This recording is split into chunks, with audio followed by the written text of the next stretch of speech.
Testing 1, 2, 3.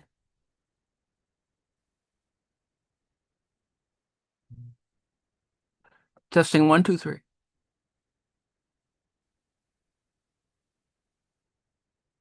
Testing 1, 2, 3.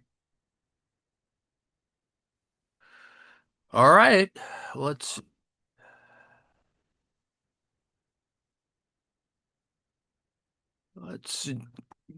do it that way. Welcome, the 2nd of October. Welcome to dis&dat, the autonomouscollective.net. We're continuing on, as we have been for the last couple of days, with Saenz Sicilia, Subsumption Chapter 1, continuing. And if we can find our place,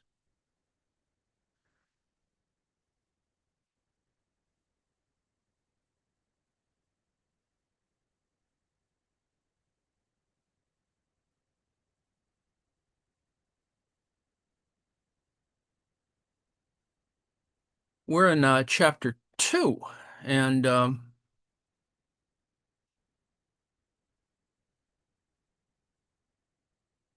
we were just completing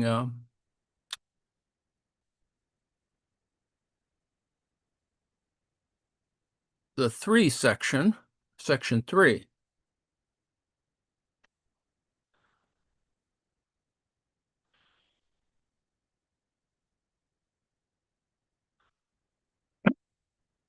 We'll start here. Although in thinking, it is the result. The concrete is the actual point of departure.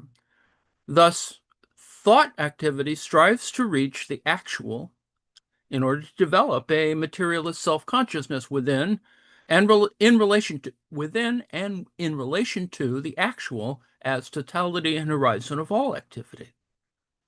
In positing this critical relation between the concrete in thought and the concrete practical actuality from which it derives, Marx supersedes the opposition between ideal and therefore unreal conceptions and real humanity that defined Feuerbach's post-Hegelian humanism. Instead, ideal conceptions are registered within the terms of practice, making it possible to grasp their concrete origins and real effects.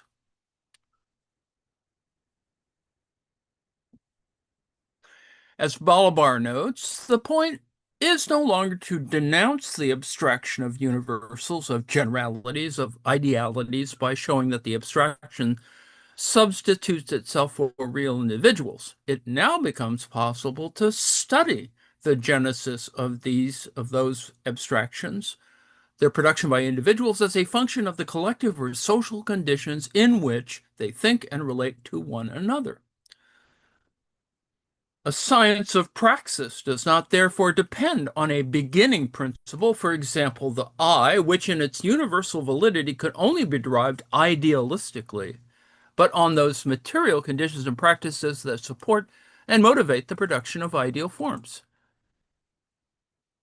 As Marx and Engels assert in the German ideology, the premises are always already in existence. Comprehending these practical premises, therefore, becomes the basic task of theory.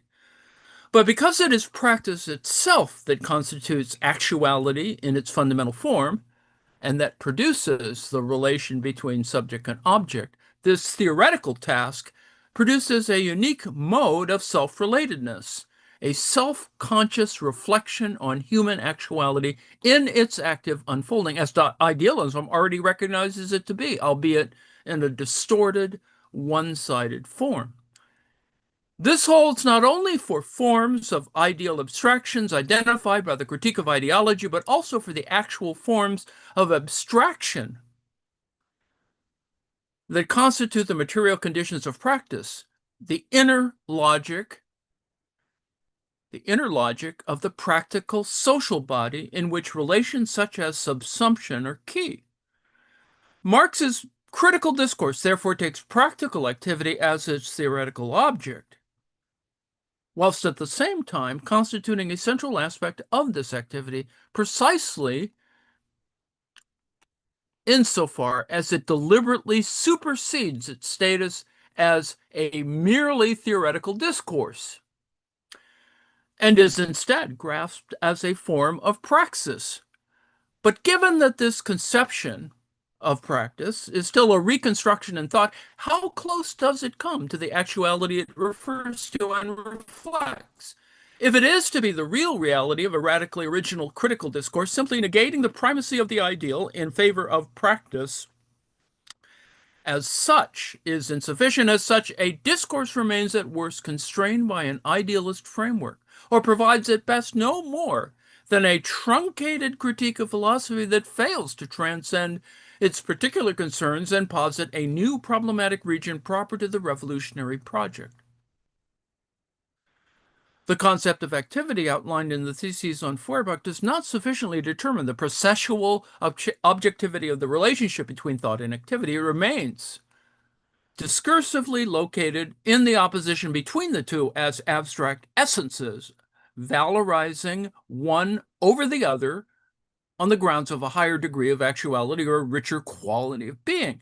The theses therefore set out the task to be achieved and the critical framework for doing so, but do not themselves achieve this. They mark a point of departure, a critical axis upon which the possibility of articulating critical discourse with a higher degree of determinacy is possible. But this further specification remains to be given. The idea of practice remains abstract, or at least underdetermined in relation to its conditions, and therefore nothing more than the mere notion of a potential to act whose actualization can only occur under given conditions, or what is the same thing in specific forms without those elaboration the actual is reduced to, and remains constrained by the abstractly possible. Therefore, beyond the idea of practice as such as human sensuous activity, a more developed conception of the conditions structuring this activity and its resultant forms is required to satisfy the demands of the revolutionary problematic posed by Marx. The broader question here, one that results from the abolition of the self-sufficiency of the idea, is what are the subjective and objective dimensions of practice? What is the structure of practice as an active process? Page 85, Section 4, From Practice to Natural-History. 4.1, Material Subject, Trans-Individuality and Social Constitution. Whilst it will be necessary to go beyond the theses, Feuerbach, in order to respond to the second aspect of the inner structure of practice, specifically that of the objective moment in the process of activity, to which they provide no substantial answer, we can nonetheless find in the theses 6, 7, 9 and 10, the basic four theoretical conditions for thinking this structure, namely that of the subjective articulation of the process as a socially constituted totality or ensemble of inter-individual relations. These relations make up the sum total of practical interdependencies between the agents of sensuous practice, determining their possible action, uniting them within a social totality, and singularizing their efficacy as a collective subject. The idea of a certain social body, a social subject,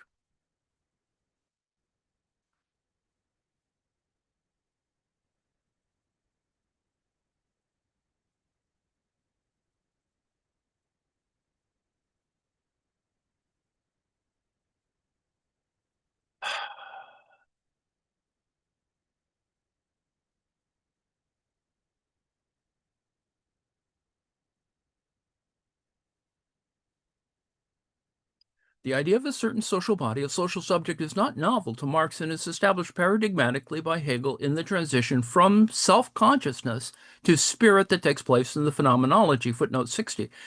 It is this concept of collective constitution placed into dialectical tension with elements of Feuerbach's anthropological materialism that allows Marx to explicate the subjective dimension of practice as at once social and material, with each aspect reciprocally giving content to the other.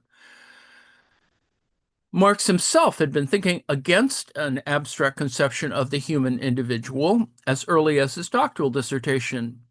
Quote, abstract individuality is freedom from being, not freedom in being, quote.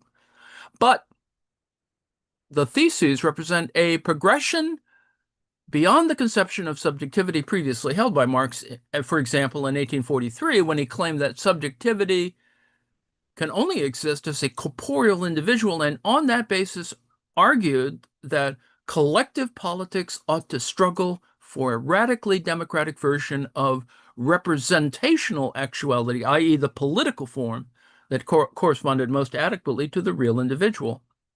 In the theses, Feuerbach, on Feuerbach, Marx begins to elaborate the properly dialectical mode of comprehending how it is that social relations between individuals determine the realization of practice, and thus constitute the real essence of humanity that is to be subjected to critique.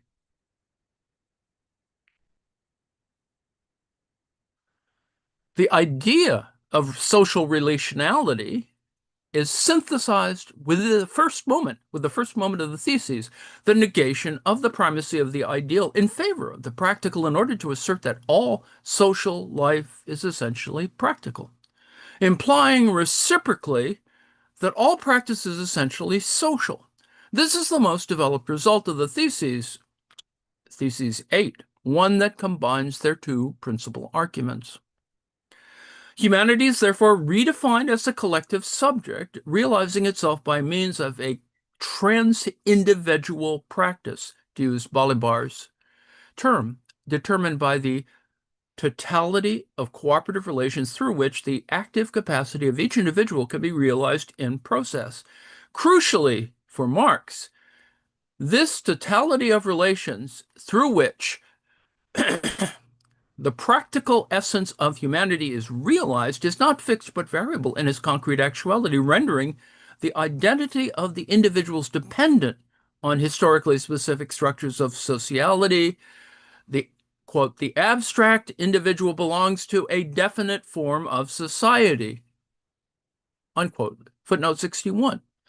The individual cannot thus be the starting point of a critical account of practice, as it has its genesis in the variable conditions of that practice, social relations.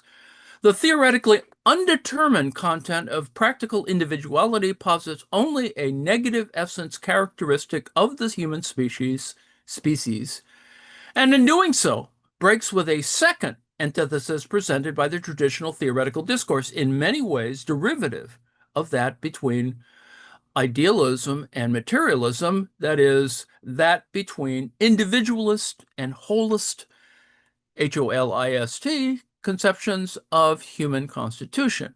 Marx refutes, on the one hand, the idea that humanity and the objective activity proper to it emerges principally in and through a transhistorical form of individuality, either as the empirical aggregation of isolated persons, that is, society as the result of isolated egos, Pace Stirner, or the naturalist reduction of individuals to mere exemplars of the genus, that is, the generic conception of humanity adhered to by Fichte and Feuerbach and criticized by Hegel and Hess, both of which are capable only of grasping human activity as what Lukács disparages as a Kantian pseudo-practice of the individual that is unable to alter the object forms of reality, that is, of its own fixed identity, and must simply be reconciled to operating within them. Footnote 62. Marx associates this outlook with old materialism insofar as it treated individuals as passively dislocated and thus failed to grasp their practical interconnections as constitutive of their identities, needs, and capacities. He argued that this view corresponded to a politics of abstract juridical relationality, to a politics of abstract juridical relationality. Quote, the highest point attained by intuiting materialism, that is, materialism which does not understand sensuousness as practical activity, is the outlook of single individuals in civil society. Footnote 63, close quote. Inversely, however, Marx's insistent critique of the notion of society as a unilateral force that stands over and against real individuals, ubiquitous as we have seen in his commentaries on Hegelian philosophy and in the German ideology manuscripts, equally demonstrates a refusal of the reduction inherent in any deterministic holism or structuralism that would stamp individuals as mere effects of the social form to which they belong, as constituted by it without, in any significant sense, also constituting it. It's kind of like the Fox News channel. In contrast to these polar reductions, Marx states that the standpoint of his new materialism, or what is the same, that is, the subject of practice, or as practice, is socialized humanity. The social aspect of which must be taken as dialectically opposed to and intended to displace what would be a merely natural determination of the human as a fixed essence, which would be located either in the individual or the totality abstracted from the historical process. By contrast, human activity consists in praxis, Praxis, praxis, and the conditions and form of praxis are determined socially, according to historically variable forms. As a result, it is the logic of this process of formation forming, that becomes the central object of critique for Marx rather than a putative separation or alienation between an underlying essence and a phenomenal reality. That is, methodologically, we can discern here a similar move to the first thesis's rejection of the opposition between traditional materialism and idealism. Marx does not adhere to the antithesis between them, but inscribes both within a dialectical relation of determination grasped as a unified process. Balibar emphasizes the importance of the suspension of this antithesis in opening the path to a new mode of theoretical inquiry in Marx's thought. Quote, for the discussion of the relations between the individual and the genus, it substitutes a program of inquiry into this multiplicity of relations, which are so many transitions, transferences, or passages in which the bond of individuals to the community is formed and dissolved, and which in its turn constitutes them. Close quote, footnote 64. The refutation of the idea that there is a fixed form of practice, Marx's negative essentialism, therefore turns out to be the condition for thinking the historical development and transformation of human existence, and therefore the revolutionary problematic to which Marx's discourse responds in materialist terms, that is, in accordance with the idea that it is the particular conditions and structure of social activity rather than an invariable essence that determines the practical possibilities and limitations of the realization of humanity's social being. A continuity, and indeed a radically original response, can be discerned here with the problem posed by Kant in his second critique, although the theological provenance of this problem stretches far back before him, that humanity is the site of a conflict or tension between natural, pathological, and rational determination that must be resolved practically. See therapy. Marx takes up this problematic in an entirely novel manner. Its novelty lies firstly in the form in which this conflict plays out, which, as the subjectivity of the human is not generically present in each individual who ought to choose rational over pathological action, but depends on the collective mode of life within which individuals exist and realize themselves as parts of the social subject. Secondly, in that, if this totality of social individuals is not united naturally according to a preconceived image, then the primary theoretical problematic of a revolutionary science must be the processes through which individuals come to relate to each other in specific historical forms, and in turn, how these forms might be subject to transformation. Community of scholars. The concrete existence of humanity thereby attains a higher determinacy than that of mere action in the abstract.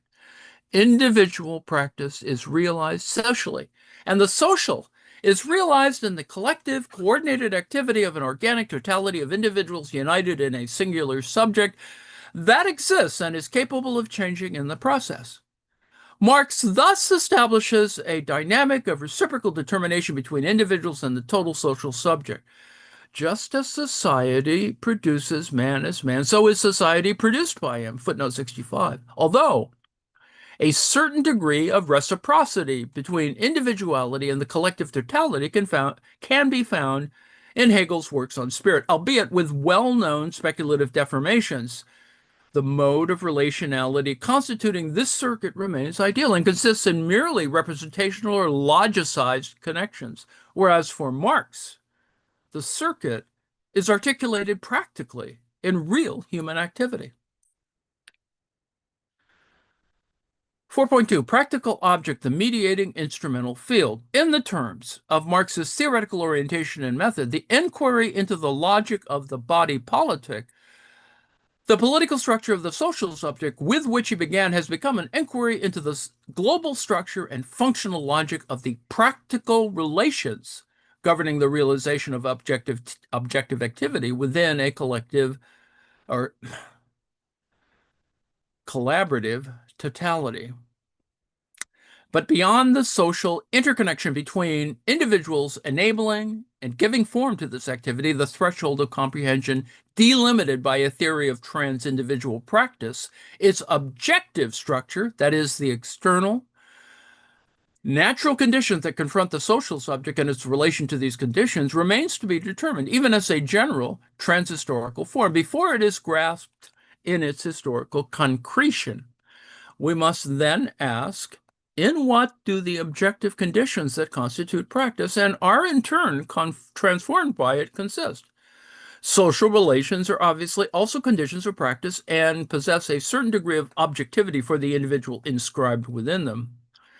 They are, however, not purely self-constituting, and the practices that they structure are not enacted directly upon those relations. That is, they may pertain to objectivity, but they are not, as such, objective. Instead, praxis is an activity mediated through the practical relation to the object, to externality. Footnote 66. It is the manuscripts written jointly by Marx and Engels in 1845-6, historically known as the German ideology, which, complementary to Marx's theses on Feuerbach, offer an initial explication of this relation to the object of praxis by reintroducing one of the key themes dealt with in Marx's 1843-44 writings, That is, the relation between humanity and nature as the basis for life, as the real reality, the actual in process. If the dialectical recognition of the subject's mediation through the object is entirely in keeping with Hegel's philosophy, it is the irreducibly natural status of the object, as well as ultimately the subject, that is speculative idealism's undoing. As Marx recognized in his early critique of that philosophy, quote, abstraction comprehending itself as abstraction knows itself to be nothing. It must abandon itself. That is, abandon abstraction, and so arrives at an entity which is its exact opposite at nature.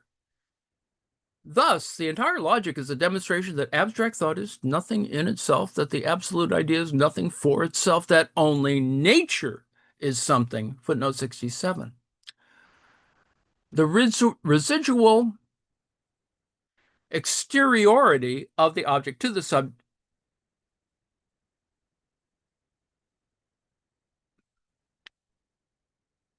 The residual exteriority of the object to the subject that is in the thesis on Feuerbach, retained from old materialism and equally acknowledged, if only implicitly, by idealism, has an underlying correspondence in the realm of nature, of natural being. That is, what the practical subject-object relation, subject-object relation, thus consists in is a relation of the living subject to the natural conditions that confront it as its object.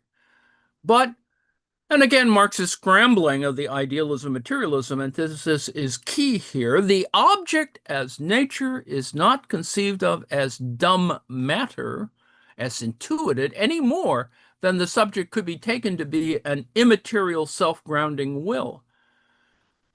Rather, owing to its mediation through the subject in the unity of practice, just as much as the subject is itself mediated through this natural relation, it must be grasped as a practical object, a concept first introduced by Sartre, but given more developed theoretical articulation by Echeverria, footnote 68. The practical object is exterior to the subject, and in this sense natural, but endowed with sense as a specific determination of being according to its functions, symbolic and real within the practical totality encompassing them both, and defined by its capacity to respond either immediately or through its practical transformation to the historical needs of that subject, regardless of whether it is a product of previous praxis or an untransformed natural material.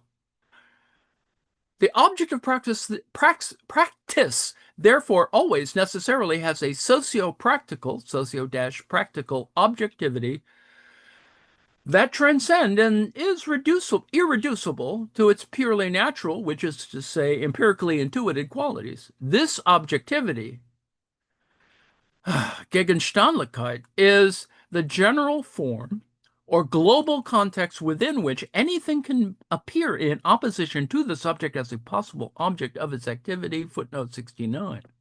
Quote, whatever element of nature, be it physical, chemical, vital, psychic, whichever fact, be it material or spiritual, etc., whichever parcel of exterior or interior reality, whichever section of material, of whichever materiality it may be, when it is integrated into a social process of production and consumption, of the reproduction of a social subject, constitutes that which we could call a practical object, or an object that has a social natural form. Footnote, close quote, footnote 70. Now, the only possible mode of being in which nature can confront the social subject is therefore already mediated by it, so that, as Lukács puts it in History and Class Consciousness, nature's form, its content, its range, and its objectivity are all socially conditioned. Footnote 71. This has important effects, for example, in terms of the relation between individual members of the social body and the objective world that confronts them, as the objectivity of the world may be mediated and stamped with a particular practicality at the level of the social totality. But this practical significance may escape or be denied to individuals. Herein lies the basis for the fetish character of capitalist commodities. Marx differentiates between two principal forms of practicality: the object and instrument of practice, the former being that which is worked upon, and the latter that which facilitates the work, augmenting the productive powers of the human body by functioning as its inorganic body. The practical object, taken as the totality of individual objects and instruments operative and available within a society, just as the social subject incorporates all of its individual members, as well as the techniques proper to them, articulates external nature as an objective totality gifted with a distributive intentionality. Footnote 72. It is this practical object that is the mediating instrumental field of all practice that provides the objective premises of human actuality, which a logic of social actuality must analyze and critique in conjunction with the subjective aspect, if it is to be a science of actual historical man rather than mere man. 4.3, natural historical being, practice as production. Practice, as the foundational process through which human existence attains its concrete actuality, is therefore constituted in the active relations between the practical object and the social subject. A certain mode of production or stage of industry is always conjoined with a certain mode of social interaction or stage of society, Marx and Engels assert. Footnote 73. The former corresponds to a natural totality that is given sense according to its instrumental operativity, that is, incorporating or totalized in the Sartrean sense within a practical context that determines its objective character. The latter, to a collaborative community in their given social connection. Footnote 74. There is an important dialectical mediation at work between these two poles or totalities in their concrete connection. On the one hand, the intensive relational composition of the social subject depends on and responds to the structure of the mediating instrumental field and the techniques through which its praxis is realized. And on the other, the very practicality of that field is an expression and result of the relations and objectives posited by the social subject. Thus, whilst nature is socialized by its incorporation within a specifically human process of activity, human social existence is itself naturalized by its incorporation within the broader physiological functioning of natural life as reproduction. Now, Marx had already noted this reciprocity in 1844, although in much more general terms. Quote, an objective being acts objectively, and it would not act objectively if objectivity were not an inherent part of its essential nature. It creates and establishes only objects because it is established by objects, because it is fundamentally nature. In the act of establishing it, therefore, does not descend from its pure activity to the creation of objects. On the contrary, its objective product simply confirms its objective product simply confirms its objective activity, its activity as the activity of an objective natural being. Footnote 75, close quote. Even in Marx's early texts, consistent naturalism was the unifying truth of both materialism and idealism that superseded their theoretical separation.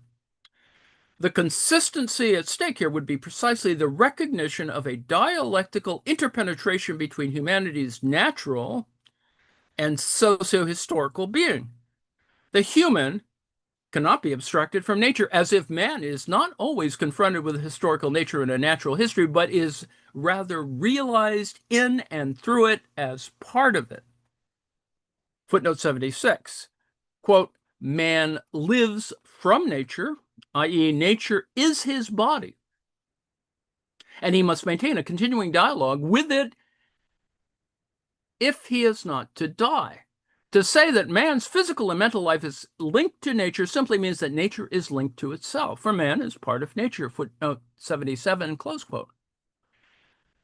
If the medium of this dialogue is the active conjunction of social subject and practical object, its language or code is established by Marx and Engels through their association of the natural materiality of the human body, that is, Feuerbach's flesh and blood, with the practical form of its expression in needs and labor, footnote 78. These are categories which fall neither on the side of the social or the natural, but must be grasped dialectically as socio-natural, or more precisely, natural-historical, footnote 79. Corporeality, humanity's natural or objective being, is given as an immediately historical dimension insofar as it is only ever expressed in the form of the particular needs and capacities driving and realizing social life. At the same time, human subjectivity, in whichever historical and social circumstances it is operative, and in spite of whichever specific higher goals and projects it might posit, is bound to its necessary mediation through its natural processes sustaining its biological existence. The concrete totalization of this double process is therefore grounded in the unity of the reproduction of natural life through historical means, that his cyclical movement which fulfills the vital needs of the social subject,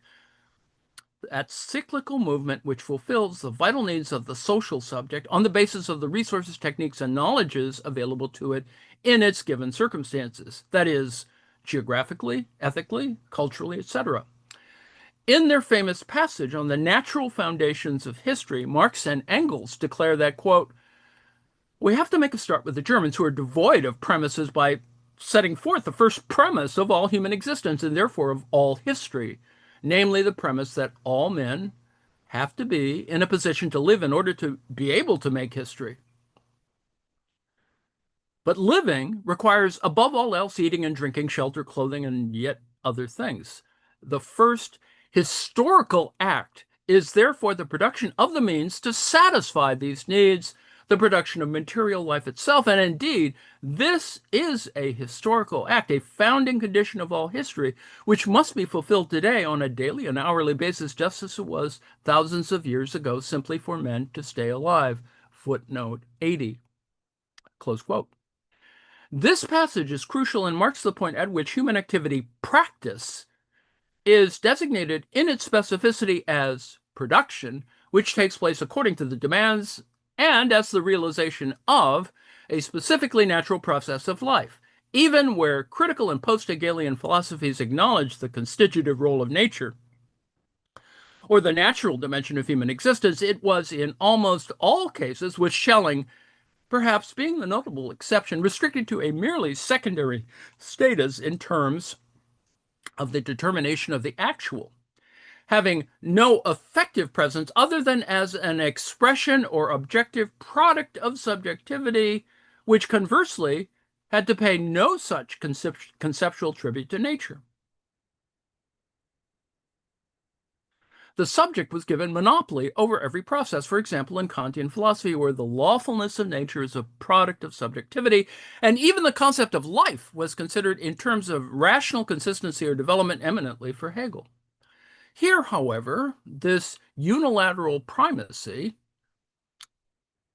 is disrupted because any possible process of subjective development, that is, all history, has its premises and actuality in the mundanity of those everyday processes that are the basis for natural life. This natural basis of social being is not an incidental fact, but forms the essential and irreducible content of the totality of practices, objects, and relations that constitute the production of material life, which, in any particular configuration, however culturally or technically mediated, nonetheless remain delimited by the regularities proper to matter in its natural functioning. Now, what exactly is Marx's account of these regularities? And how do they inform what remains the horizon and object of his theoretical engagement, the modes of historical existence and their transformation? From the mid 1840s onwards, Marx not only developed a far more sophisticated conception of how the reciprocal process of subject-object constitution was structured socially and materially, but also came to a unique and decisive perspective on the natural-objective, the natural objective structure of its unity. Alfred Schmidt claims that when he engaged on his analysis of the social life process, thus concretizing the concept of appropriation, Marx went far beyond all the bourgeois theories of nature presented by the Enlightenment. Footnote 81. Marx developed his ideas of the natural basis grounding the relation, strike that. Marx developed his ideas of the natural basis grounding the realization of the social production process through his close interest, along with Engels, in new discoveries and theoretical innovations in the natural sciences. Footnote 82. Energetics, in particular, was one of the most important fields of scientific inquiry at this time, and Marx drew on one aspect of this broad theory, making use of the concept of, yes, metabolism, Stoffwechsel, and which describes the circulation of energy or matter between an organic system and its environment, as John Bellamy Foster defines it. Quote, it captures the complex biochemical process of exchange through which an organism or a given cell draws upon materials and energy from its environment and converts these by various metabolic reactions into the building blocks of growth.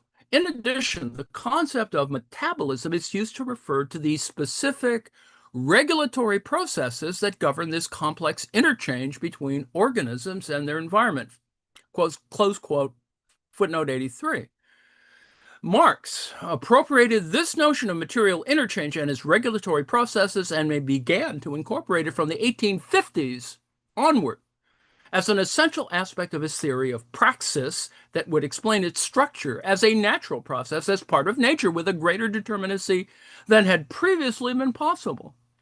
As a metabolism, the interaction between the subjective and the objective factors of the practical process denotes an active and transformative relation to nature delimited by a conservationist economy, a process of working upon the object through an exchange of material or energy between an organic and inorganic totality, which, as Carlos Oliva points out, is the basis for every process of organic life, the form in which the primary natural relation is given, common not only to the animal and the human being, but we could presuppose to every being that exists and reproduces itself. Footnote 84. At the same time, however, the metabolic aspect of praxis is not for Marx, is for not Marx reducible to the merely quantitative fact of a purely energetic transfer, but implies qualitatively a change of form on the part of the interacting totalities and the matter exchange brought about by or born out of this interchange. Footnote 85. This leap from the quantitative to the qualitative, characteristically associated with dialectical development, is essential in unifying Marx's multi-layered analysis of the reproductive process and transforms the function and meaning of the metabolic concept in Marx's discourse, which, for all its scientific air, is nonetheless speculative in character. Footnote 86. As a generalized process, systematically foundational to the functioning of the natural world, metabolism carries out, or rather carries with it, what the naturalist philosopher and physiologist Jakob Mollschott described as the eternal circulation of material through its various forms. Footnote 87. For Marx, human practice also participates in and is bound by the laws of metabolic interchange, in that it can only proceed as nature does, can only change the form of the materials through, in Pietro Veri's terms, composition and division rather than acts of creation. Footnote 88. Forms here denotes the practicality of the object, an objectivity, as we have seen, determined entirely by its specific function in the practical process of production and consumption, by the functional position it occupies there. As its function changes, so do its determining characteristics, i.e., its form, as the unity of these characteristics. In identifying this form-determining, and form-altering activity with a metabolic basis, Marx's theory of praxis is imbued with a basic physiological dimension, the everlasting nature-imposed condition of human existence, common to all forms of society in which human beings live, that functions to mitigate any residual presence of the ideal productivity and ghostly battles which mark its philosophical genesis, binding the form giving, binding the form giving and consuming process to an underlying physical substrate which possesses its own processual logic. Footnote 89. We've arrived at subsection 5, chapter 2 of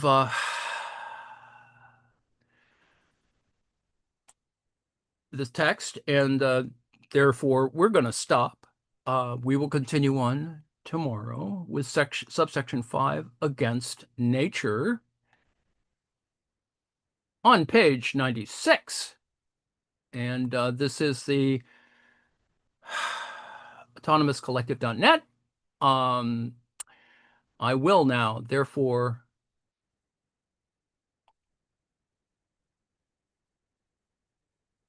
stop the live stream and stop the share, and thank you for